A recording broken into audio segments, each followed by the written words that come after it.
نو بہرحال عرض میں کہو چې اوس زمونږ د خوراک پته نه لګېږي. الله پاک دا روجې ګوره تاسو ته به اندازه وي پخوا به خلقو په کال کې یو ځل جلاب کو خېټه به پاکه شو. اوس هغه رواج نشته. هغې سره به د معدې صفایي وشوله. دا روجه ده د بندګانو د معدې د صفایي ذریعه ده چې الله رب العزت په دې باندې فرض کړې ده. نور هم ډېرې فایدې دي خو ما عرض کوو چې لویه فایده دا ده چې بس دا د خدای حکم دی، دا الله حکم دی او بندگان د الله محکوم دي، دا د الله بندگان دي، دا د الله غلامان دي.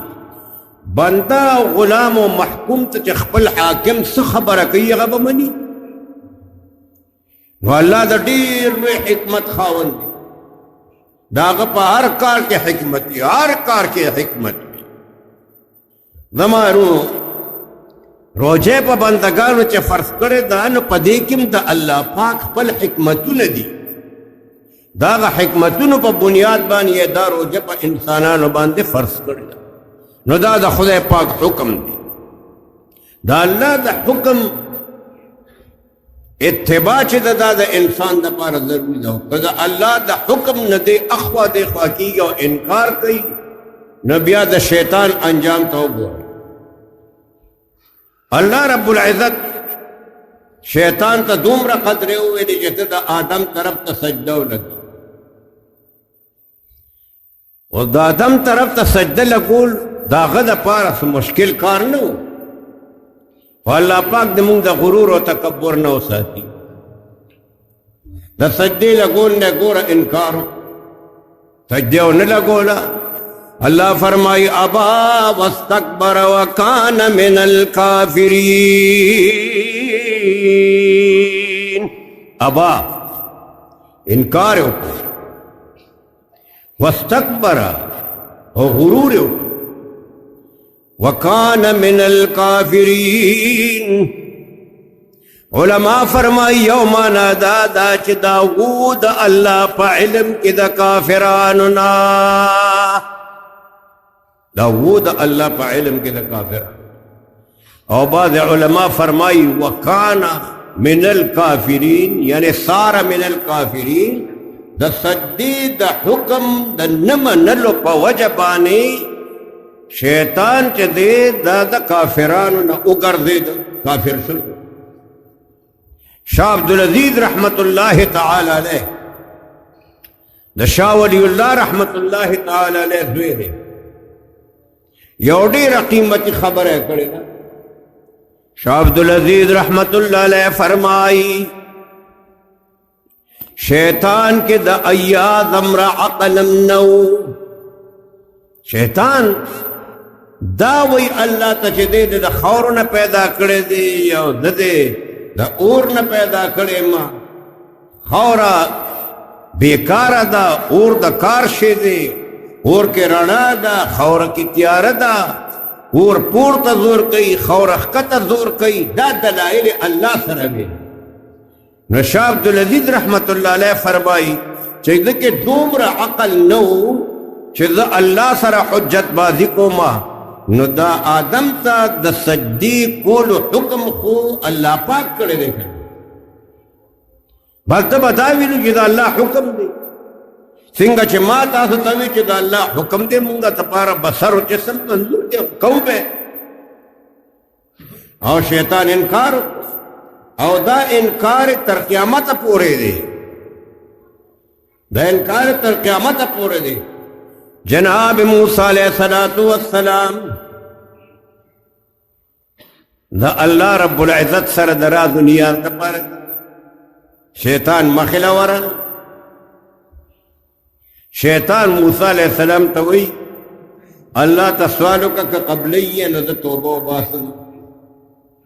جناب موسیٰ علیہ السلام اللہ تسوال کئی یا اللہ شیطان و عزت و باسما دا ټول دنیا خود شیطان دا وجنا دا گناہون پا غم بانے اختدا اللہ کدے توبہ باسم کار بڑی ذکا اللہ پاک اغت دا اختیار ورکڑے دے کله چې دی الله رب العزت لعین او رجیم کو د سجدې نه لګولو په وجه نو د الله ته وی چې ما ته مهلت راکا. الله ورته وی زه مهلت مې درکړې درله او بیا یې ووی د دې آدم په وجه د زه ګمراه کړم زه به د اولاد ګمراه کوم. هغه وخت کې الله ته دا ویل. نو موسی علیہ السلام الله ته وی اے زما رب شیطان توبې کو ته تیار دی. الله وتعالى فرمایل موسی دروغ وایي نیو باسي وی الله ډېر کلکه خبره کړې ده. الله رب العزت ورته فرمایل د موسی ورته فرمایا چې الله رب العزت وی توبه د قبلو ما خو یو شرط پکې دی. ورته ویا چې ګوره د آدم د سجدې نه لګولو په وجه باندې ته بدبخته شوی یې ته ګمراه شوی یې ته کافر شوی یې. نو که ته واقعي توبه وباسې نو الله پاک فرمایي چې آدم ته د سجده نه ولګولي زه اوس د هغه د قبر طرف ته سجده ولګوم. خیر دی توبه به دې قبوله کړو. جناب موسی علیہ السلام فرمایي الله ته خو پته نه چې دی نه مني خو د موسی اصرار دی د الله پیغمبر دی. وی الله خیر دی که دې توبه وباسي ډېر لوی کار بوسي. وی ښځه ورته وویه جناب موسی علیہ السلام راغی شیطان ته وی ستا خبره مې الله ته وکړه توبه دې قبلوي خو یو شرط پکې وی شرط دا دی چې خیر دی د آدم د قبر طرف ته سجده ولګو. شیطان ورته وی ما ورته په جن نه ولګولې په مرګ یې ورته لګوم. انکار یې وکړ. هغه انکار ابا واستكبر وكان من الكافرين. انکار کو تر قیامت به د انکار وی واستكبر او د تکبر د وجه انکار کو. شاه عبدالعزیز رحمت الله علیه فرمایي چې دغه د ایاز امر عقل نو هغه ایاز چې هغه د محمود غزنوي غلام مشهور واقعه ده. واقعات ډېر ما بیان کړي نیم په دې منبر باندې خو ډېره زمانه وشوه ما ته پته هم نه لګي چې کوم شی مې بیان کړی دی او کوم نه دی بیان کړی. دې خبرې سره جوړ خوري چې یو ځل د ایاد باره کې د نورو خلقو د وزیرانو افسرانو دا شکایت چې محمود غزنوي د ایاد ډېر خیال ساتي. نو محمود غزنوي ډېر پوه سړی او ډېر دینداره بادشاه و. نو هغه امتحان کوي. محمود غزنوي رحمت الله علیه یو قیمتي هیرا هغه دربار کې حاضر کړه کیه خودا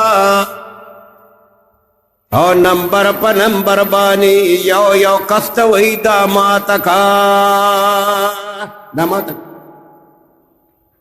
اوس ار یو ویره دا خو ډېر قیمتي شی دی. زه به ووایم چې دا ډېره قیمتي ده ما تورې نه دي په کار بادشاه به ډېر خوشحاله شي. هغه ورته وایي بادشاه دا خو ډېره قیمتي ده نه دی ما تول نه دي په کار. بل ته وایي تی ماته که هغه هم انکار کوي.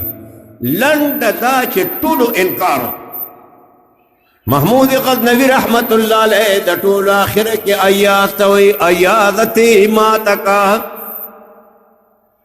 ایاز ولګېد یو کاڼی لاندې یو باندې او ټوټې ټوټې یې کړه ماته. محمود غزنوي رحمت الله علیه فرمایي ایاز ای چا ماته نه کړله وی دا ډېره قیمتي ده او تا دا ولې ماته کړه دا خو ډېره زیاته قیمتي وه. دونه قیمتي شی دی ګوره خراب مات دی. ایاز ورته دا نه وایي چې ولې تا راته نه وویلې څه که مونږ غوندې کړخان مې ورته ومویل چې ولې تا وویلو زما څه کار چې ما ماتوله نه. ایاز محمود غزنوي رحمت الله علیه ته فرمایي بادشاہ سلامت یو خوا د هیرې قیمتو بل خوا د بادشاہ د حکم قیمتو. یو خوا هیره وه بل خوا د بادشاہ حکم زما په نظر کې د هیرې د قیمت نه د بادشاہ د حکم قیمت ډیر زیات دی د بادشاہ د حکم قیمت ډیر دی کما نه باتول ستا حکم به مات شوی ما هیره دې دپاره ماته کړه چې د بادشاہ حکم مات نشي نو ما عرض کو چې د شیطان ته حرکت ده شاه عبدالعزیز رحمت الله علیه اشاره فرمایي او ډېره قیمتي خبره یې کړې ده چې ګوره شیطان کې د ایاز امر عقلا نه و چې دا یې ویلې چې دا حکم د الله پاک دی چې ته سجده ولګوه د آدم طرف ته د بله کولې وه